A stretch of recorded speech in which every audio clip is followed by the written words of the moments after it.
आतंकवादी हमला हुआ है। इस वक्त की बड़ी खबर, जम्मू कश्मीर के पुलवामा में हुआ है बड़ा आतंकवादी हमला, जिसमें कई जवानों के शहीद होने की आशंका है।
चौदह फरवरी 2019 भारतीय इतिहास का एक काला दिन। जहां एक ओर सभी प्रेम के रंग में रंगे हुए थे, वहीं कश्मीर में हमारे 42 जवान शहीद हो गए। पूरे भारत के युवाओं के मन में सिर्फ एक गुस्सा था, हमें सर्जिकल स्ट्राइक चाहिए।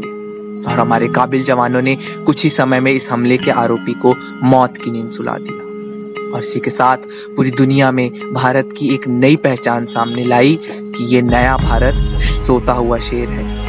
उंगली मत करो, नहीं तो चीर देगा। मगर इन सब में इस नए भारत के आधुनिक लोगों ने कुछ ऐसे काम किए हैं जिससे हमें शर्म आ रही है। हमले के बाद से ही लोग इतने एक्टिव हो गए कि उन्होंने डिजिटल श्रद्धांजलि देना शुरू कर दिया। किसी ने कहा कि अपनी डीपी को काला कर लो, और कोई तो यूट्यूब पे देशभक्ति के स्टेटस डालने लगा। अरे बंद करो ये तमाशा। कभी कोई कहता है काली डीपी डालो, कोई कहता है ये आतंक की निशानी है, तिरंगे की डीपी डालो।